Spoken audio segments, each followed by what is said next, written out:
This episode is brought to you by CoolStuffInc.com, the #1 seller of games and gaming accessories. And GatheringMagic.com, the #1 resource for Magic the Gathering news and articles. Hey, I'm Brionne. I'm the writer for Topping Up Productions, and I'm the producer for Commanding on a Budget, and this is my 8.5 Tails deck.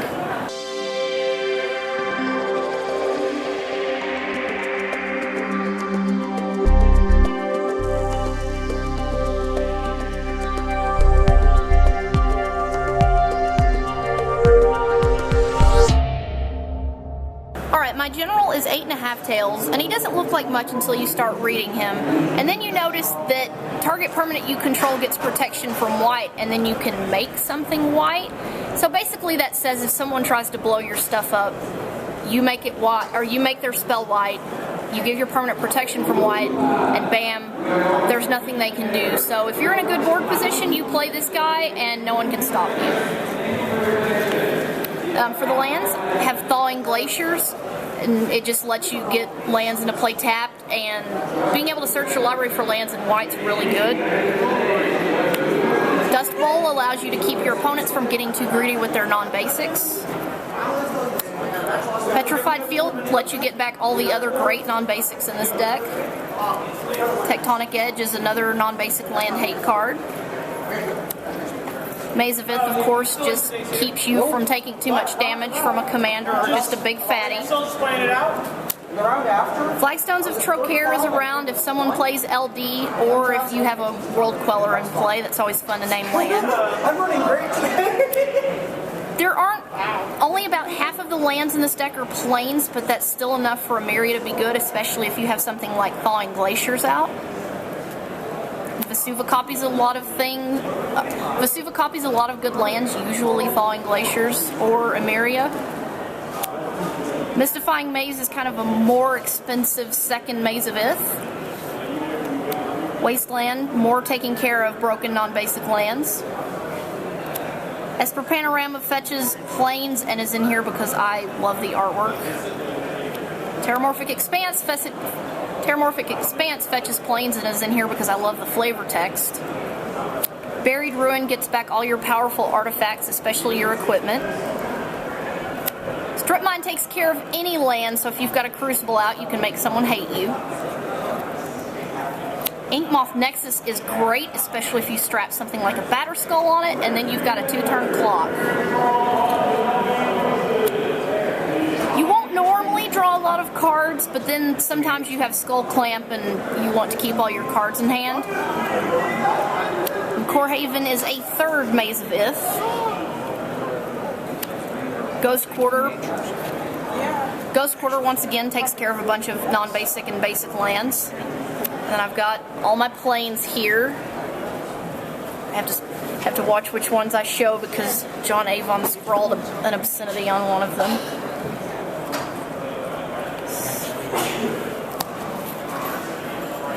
Ranger of Eos is probably one of the most powerful cards in white because there are a lot of really powerful 1 white drops, and you'll see them. I think I've got about 4 targets in this deck. Stoneforge Mystic, of course, is great. You tutor up whatever equipment you need, whatever protection sword fits the situation normally. Enlightened Tutor does the same thing, but then you can also find enchantments like Moat a lot of times because you're getting attacked. Then you have a bunch of Wrath effects. I think there's something like 13 or 14 in the deck. Sunblast Angel is great to play when someone's gone all out and attacked you, and then bam, you have stuff and they don't. Oblivion Stone is a Wrath effect that you can get back with Buried Ruin, which is really cool. There's a lot of times when you think you're going to lose the game and then an instant speed Wrath comes and saves you. Judgment, I think, is a really underplayed card in Commander. I know it's 6 mana, but being able to remove all creatures means that all those people with annoying graveyard decks don't get to keep abusing their creatures. And then Wrath of God is just a cheap Wrath effect. Planar Cleansing hits everything, so when you've got enchantments and planeswalkers clogging up the board, sometimes you just completely have to completely hit the reset button. Day of Judgment is another great cheap Wrath effect. And then All Is Dust, it doesn't hit your equipment, which is really sweet. So you cast All Is Dust, and then you have your equipment around. Or, as a bonus, if you have a lot of mana, you can make their lands white with 8.5 tails, and then they have to sack their lands and people punch you in the face. Elish Norn, I consider her a Wrath effect. She's kind of a permanent infest on a body, and then of course she makes your creatures just absolutely ridiculous. She's stupid good. Austere Command, any card that gives you choices is so good. So being able to hit all enchantments and all creatures with converted mana cost of 3 or less, because maybe you have a big beater that you don't want to get rid of, is just really cool. Martial Coup is a great way to wrath the board and then leave yourself with the board position. And then if you have a Skull Clamp out, it's even better. Hallowed Burial, of course, is great for tucking people's generals. I routinely have to tuck Thraxamundar and Numot the Devastator, so this guy's my friend. False Prophet's a really cool rattlesnake wrath because no one wants to attack you, or you can do that cool thing where you say, oh, go on ahead and attack me and I'll block, that way we can get rid of the field. Akroma's Vengeance is another thing like Planar Cleansing. Of course, it doesn't hit Planeswalkers, so that sucks, but oh well. I don't know if I've ever cycled this card. Serra Avatar, you have some life gain in this deck, so Serra Avatar basically just allows you to one-shot people. I've done it a lot. Oh, you're at 43, everyone else it's at 20 because it's a normal commander game and you just take someone out. Akroma, I wish she had lifelink, but even though she doesn't, she's great because so many people love black and red and they can't answer her. You can't Doomblade her, you can't go for the Throater, you can't chain reaction her away. So she's pretty hard to get rid of. Elspeth is really good because she spits out tokens, so if you have a Skull Clamp, she's your best friend. But normally I use her for the +3/+3 because you can make Tails a big beater, you can make any other beater really awesome. I don't think I've ever got to ultimate her though. For instance, if you give this girl +3/+3, she's really good. I think Baneslayer Angel, people think, oh, she was great in Standard, but I think she's really good because lifelink is great, and protection from demons and dragons is really relevant in this format. Transcendent Master, it does suck when you lose him because you can't level as an instant, but he gets really big and indestructible. Battlegrace Angel does give you a way to give Akroma lifelink, so whatever fatty you're swinging with. Of course, the dream is to swing with your Serra Avatar and give her lifelink, but people normally don't let you get that far. Wurmcoil Engine, you can tutor it up with Enlightened Tutor if you need some life gain, and you can get it back with Buried Ruin, so it just does all sorts of great stuff for you. You just have to hope no one steals it from you. Student of Warfare is a great Ranger of Eos target that you can level up, and because she can get double strike, you stick some swords on her and you just go to town. Revelark works really well with all, of course, the Ranger targets. You can get Stoneforge Mystic back, you can get your General back, so it's just really handy. And then, of course, the Evoke is great. Razor Hippogriff, I love lifelink, I love life gain, so being able to get back a Wurmcoil Engine and then gain 6 life is great. Or, sometimes you just get back a Soul Ring and gain 1, but who cares?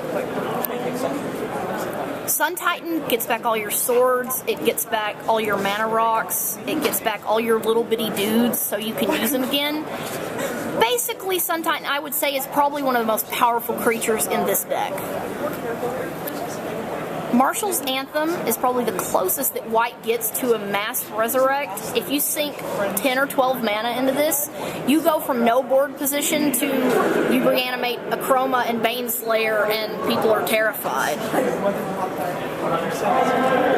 Continuing the graveyard recurrence, we have Crucible of Worlds, and I'm a mean person, so I do like to bring back Strip Mine and Wasteland and Dust Bowl. I don't want anyone to have non-basics that are more powerful than mine. I want to have the monopoly on that. Remember the Fallen, I think, is like a white divination, only way more powerful, because you can get back a beater and then get back an equipment to attach to it, or you can get back a mana rock, and so so it just does so much for you. Salvage Scout is one of my favorite Ranger of Eos targets. When I saw this guy, I knew he had to go in my deck because I need back in equipment. I have Ranger of Eos. I just tutor this guy up and I can get back something. Or, you know, that Wurmcoil Engine that we're beating face with. Crystal Ball, anything that lets you rearrange cards in your library since you're playing white and you don't get card draw really, it's fantastic. Stonecloaker, I normally don't ever let this guy stick on the battlefield. I just play him, remove something from their graveyard, and then bounce him back to my hand. I don't want to make room for graveyard hate, so this is the one guy that I felt was good enough. Linvala is really sweet, especially if your opponents are playing creatures that tap for mana or anything else. She can really shut down some decks. Moat is one of those cards that if you have the right opponents, they won't be able to do anything. I mean, there's been a couple games where I had a Moat out. I was able to protect it with 8.5 tails, and I just won the game. And because you can tutor this up with Enlightened Tutor, it can bail you out of a lot of tough situations. Return to Dust removes 2 artifacts or enchantments, and removing them from the game means they can't be recurred and you don't have to worry about them, and you can hit indestructible stuff, so Darksteel Forge can just go away and you don't need to deal with it. Path to Exile, of course, is just some good, cheap removal. Once again, exile, keep them out of graveyards. Aura of Silence is really good, especially if your opponents like to play a lot of cheap mana rocks, because if you land this in the early game, they're not going to be able to outpace you with mana ramp. And then, of course, in an emergency, it's just a 3-mana naturalize. Swords to Plowshares is more cheap removal, and you're a lot more likely to use it on a general since you're not giving them a land. Duplicant, it's removal that you can tutor up with Enlightened Tutor. You can get it back with Buried Ruin, so it does a lot of work for you as well. Crypt Swap, I think, is criminally underrated. I consider this almost just as good as Path to Exile or Swords to Plowshares, because the little 1/1 is nothing and you're still removing the creature. Archon of Justice is another great Rattlesnake card because no one wants to kill him because they know their best permanent's going to get removed. Steel Hellkite, aka Science Dragon, is probably one of my favorite creatures in the game. He wipes out token armies, he wipes out enchantments, you name it, this guy does it for you. Revoke Existence is another, I love exiling stuff instead of destroying it, so even though this is a sorcery, it's still really great. World Queller is probably the card that's going to get you killed for playing it. I've been killed for playing this several times, but it's really great. You name Planeswalker, you don't have a Planeswalker, bam. You name creatures because the board's too full.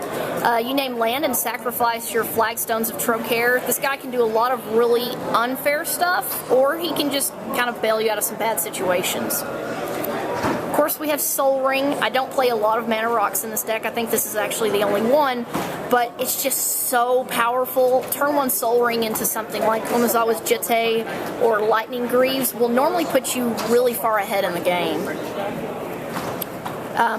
Solemn Simulacrum, only rampant growth you get, so even though you're paying 4 for it, in white it's completely worth it, especially because you want those planes to get you to Emeria. The worst part is Armillary Sphere, once again, you need planes. You can get this back with Sun Titan, so it can be really useful to you. Weathered Wayfarer is another great Ranger of Eos target. You notice he says any land. He doesn't just say basic land, so you can tutor up Maze of Ith or Emeria the Skyruin with this guy, and 9 times out of 10, someone's playing green, and you're going to be able to activate him. Land Tax is probably one of the only broken cards that white has ever really gotten, and it's great. This is another one of those cards that if you stick it in the early game, it's going to give you so much fuel that it's going to be hard to catch up with you. Knight of the White Orchid, once again, 2 mana, rampant growth. First strike body means he's great with equipment, so he's just a handy little utility dude. Eternal Dragon is good because you have him in your opening hand. You can go on ahead and keep him, plane cycle him. And then later in the game, when you need a body, you can get him back and strap some equipment on him. And then, of course, all this equipment that I've been talking about, we actually have. Lightning Greaves, all those cool creatures you have, you want them to have haste, and you don't want them removed, so this is really going to help you out. Batterskull, like I said, it's great with Inkmoth Nexus, or really just any creature in your deck. You can gain a lot of life, and the life gain is so helpful to you because with all the wraths and life gain that you have, it makes it hard for any aggro deck to be able to deal with you. Sword of Feast and Famine is great because you get to untap all your utility lands, so you can use them twice. You know, untap your Maze of Ith, your Kor Haven, and then of course the discard is always handy. Is always Jitte. Most of the time it's either more removal or it's a very realistic way to win the game with Tails commander damage. Sword of Fire and Ice, it says draw a card on it, and the rest of it really doesn't matter because it says draw a card. Swiftfoot Boots, like I said earlier, the haste is great, but the hexproof means that you can still equip other equipment, so it really is better than Lightning Greaves, even though you have to equip it in this deck because you've got all the other awesome equipment. And of course, Skull Clamp, any of the little dudes you make, they're gonna die. You need something to draw cards, and this will draw cards. Sword of Light and Shadow, being able to get creatures back every turn is really good, especially if it's the utility guys that you play. You know, you can do something like stack Salvage Scout and then just get him back with Feast and, or Sword of Light and Shadow, so it's really handy. And then last but certainly not least, because it's my favorite Magic card ever printed, Sensei's Divining Top. It's like Christmas when you get this in my deck because top, dig for cards, dig for cards. A lot of times you're going to be digging for a wrath to dig you out of a situation. Thanks for watching CMDR Decks. Please subscribe and favorite.